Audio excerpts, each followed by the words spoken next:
Hello, this is Dr. Road from Mobilin. In today's video, we're comparing Shimano's Ultegra and 105 Di2 group sets.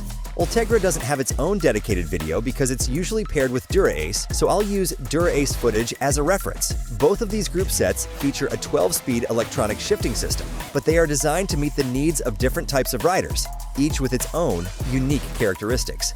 Let's take a closer look at both group sets and discuss which one might be the best choice for you. If we look at the 105 group set as a whole, it can be thought of as the modern-day equivalent of the now-retired Shimano Sora series. Do you want to make your cycling experience more enjoyable? If it were up to me, I'd choose the Ultegra group set, and here's why. Let's start with Shimano's Ultegra group set. It's a high-performance group set that's slightly heavier than the top-tier DuraAce. One of its standout features is Shimano's Hyperglide Plus technology, which allows for smooth shifting even under load.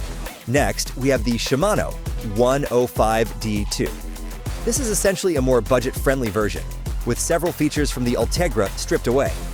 For instance, the Hyperglide Plus technology is not included, so the shifting isn't as smooth.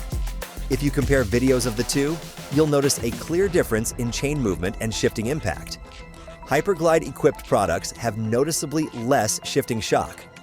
While this may seem like a small detail, it does play a role in overall performance and provides a better shifting experience, especially for riders who use high-speed cadences or climb steep hills.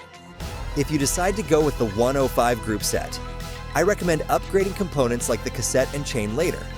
Swapping to a DuraAce cassette or chain, for instance, can help reduce weight and unlock Hyperglide Plus functionality.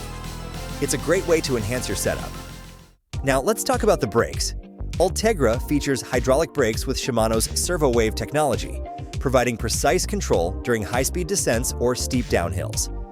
On the other hand, the 105 group set does not include servo wave technology. Take a look at this graph.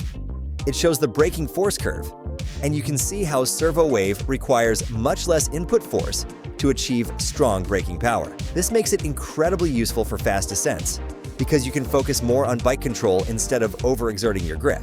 With servo wave, it's even possible to achieve a strong one-finger braking performance, similar to what you'd experience on a mountain bike.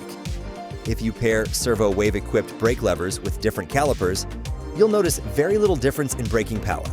It's just that effective. Next, let's compare the shifting speed.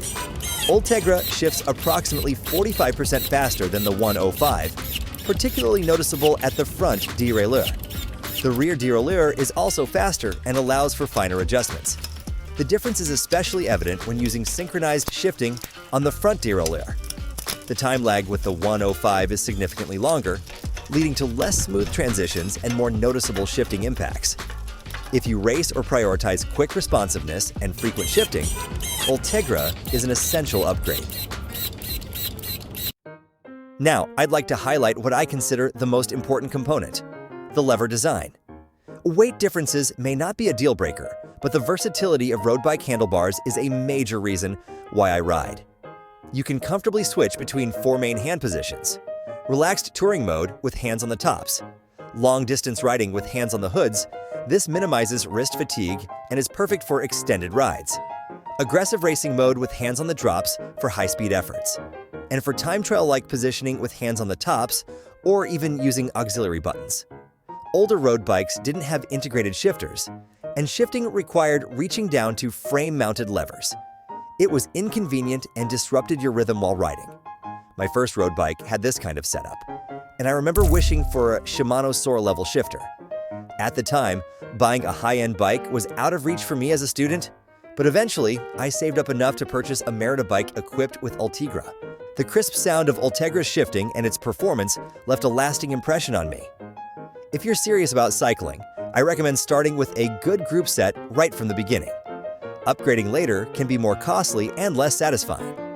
Ultegra's hidden buttons on the hoods allow you to operate your cycling computer, or even assign them as additional shifters. This lets you shift gears seamlessly from the hood position, similar to a time trial bike setup. It's a game changer for versatility and comfort. You can also install satellite shifters on the tops of your handlebars for a hybrid-like riding experience, which is perfect for touring cyclists. Sprint shifters are another fantastic option.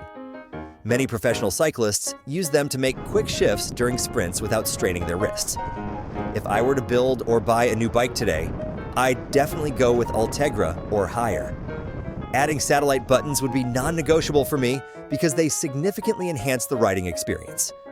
While the price difference between the 105 and Ultegra group sets is around $1,000, I think the added functionality and convenience of Ultegra are worth the investment.